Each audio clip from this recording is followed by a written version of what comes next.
Посмотри на мой кубик, там всегда 20. С этой бандой лучше вообще не связываться. Put up, put up, put up, put up. Oh. Yeah. Silent Go. Infernal Engine. Подпишись, если хочешь такие же криты.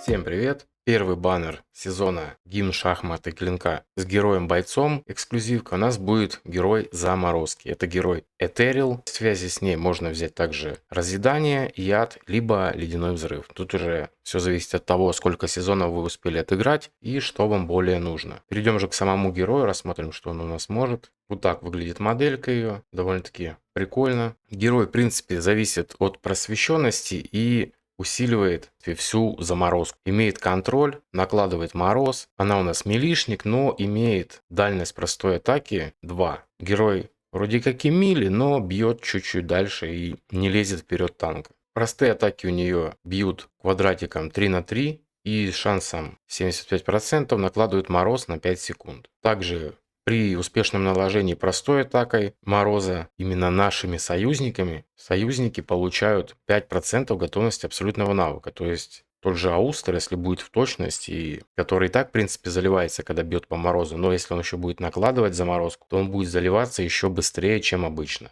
И также, если на врага наложено 5 зарядов эффекта мороз, то Этерил шансом 100% накладывает на него эффект сковывающий лед. Данный эффект обездвиживает цель и также наносит дополнительный урон льдом от 150% атаки. Боевой навык призывает ледяной меч в гущу врагов. Меч наносит дополнительный урон холодом и с шансом 100% накладывает мороз на 5 секунд. Также меч атакует вместе с героем, нанося дополнительный урон холодом. И также с шансом 100% накладывает мороз на 5 секунд. Меч существует 5 секунд и исчезая, он также наносит еще со 100% шансом дополнительный урон и накладывает заморозку на 5 секунд. То есть уже по пассивке, по боевому видим, что прям желательно бы ей чуть-чуть так в рунах разгонять скорость атаки, чтобы чаще заливалась, чаще накладывала мороз, и чтобы вот этот меч, который с боевого, также чаще бил, накладывал мороз и наносил вот этот вот доп. Урон. И ульта атакует всех врагов ледяными шипами 10 раз, каждый раз нанося 120% дополнительного урона холодом. И также каждый удар этот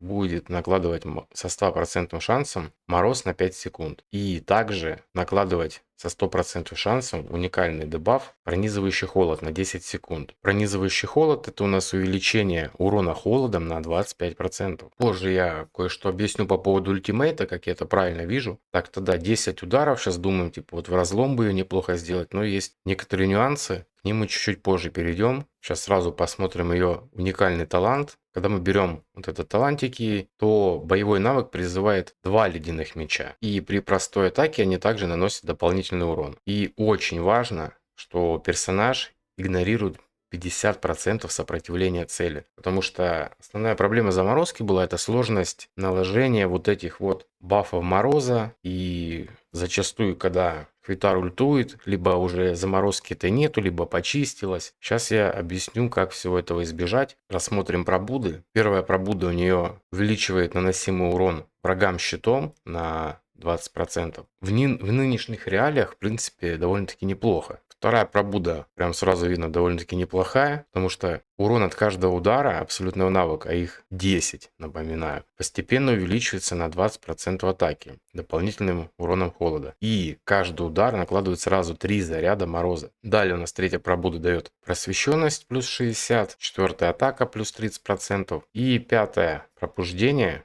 Вероятность наложить мороз пассивным навыком повышается до 100%. И также, когда Этерил на поле боя, урон союзников с эффектом мороз увеличивается до 5% максимальное здоровье урона холодом, а лимит дополнительного урона атаки возрастает. То есть, если мы почитаем описание базовое, да, то здесь, в принципе, сама механика мороза, неважно, кто этот эффект накладывает, тут у нас 3% от максимума УЗ. Если пятое пробуждение у Этерил, то этот урон будет 5% Макс ОЗ. И как там уже было написано, что лимит от атаки зависящий также будет возрастать. По поводу какой, допустим, артефакт выбрать, да, я говорил, что навевает мысль по поводу разлома, да, но есть вот такой вот артефактик, который делает с вероятностью 50% вот этот мороз не рассеиваем, то есть его нельзя будет почистить. И, соответственно, когда Хвитар будет ультовать, она будет ультовать именно по снежинкам. И чем больше врагов под этим вот морозом, тем выше урон у нас самой Хвитар. Поэтому я бы рекомендовал ставить именно вот этот артефакт, а в разлом уже делать, как обычно мы делали, лосенью. Намного профитнее будет именно так. То есть, в принципе, у нас проблема у заморозки какая сейчас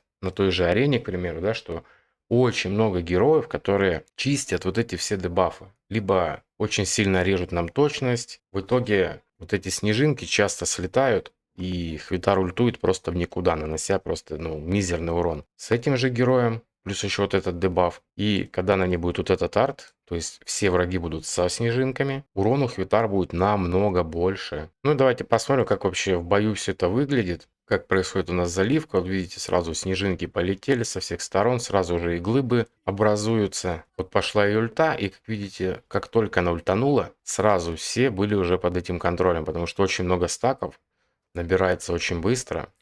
И, соответственно, Хвитар, когда ультовала, враги были все обездвижены, все находились под снежинкой и под вот этой вот глыбой. При таком раскладе это просто у Хвитар максимальный урон от ультимейта.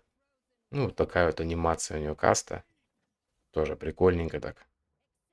В принципе, у кого какие вопросы есть по герою, пишите в комментариях, спрашивайте, либо в телеграм-канале. И еще маленький момент, это по поводу, кому вообще желательно этого героя приобретать. Допустим, вы отыграли там 1 или 2 сезона первый, да, у вас очень маленький пул героев, вы кое-как там уже хотя бы смогли выкрутить эту заморозку и начать там что-то новое опять крутить, вы просто не сможете собрать нормальную колоду под шахматы, потому что у вас все пачки будут просто недособраны. И скорее всего, да, если делать акцент там на арену, либо на PvP, то намного эффективнее будет просто добрать вот ее, и у вас будет играбельная колода на шахматы. Обзорчик на колоды я тоже скоро сделаю, чтобы было вам более понятнее, как вообще там что происходит. Потому что игроки, вот именно новички, да, это герои именно больше новичков. Да, вы можете себе выкрутить там какие-то эксы новые, но герои, которые в помощь к ним, так сказать, идут, да, у вас их нету. Соответственно, те новые эксы у вас сделать толком ничего не смогут без вспомогательных героев. Поэтому вот, чтобы была одна такая боевая хорошая команда, да даже себе на аккаунте все равно я буду выкручивать, потому что на самом деле герой прикольный. Я уже вижу прям как можно нормальную колоду собрать под шахматы. Потому что там есть система банов, и некоторые герои просто будут не заходить туда. Соответственно, какая-нибудь там колода ауры, либо теней будет идти просто под откос. И как запасная колода играбельная, очень неплохой вариант. На этом, в принципе, все. Всем спасибо за просмотр. До скорых встреч. Всем пока.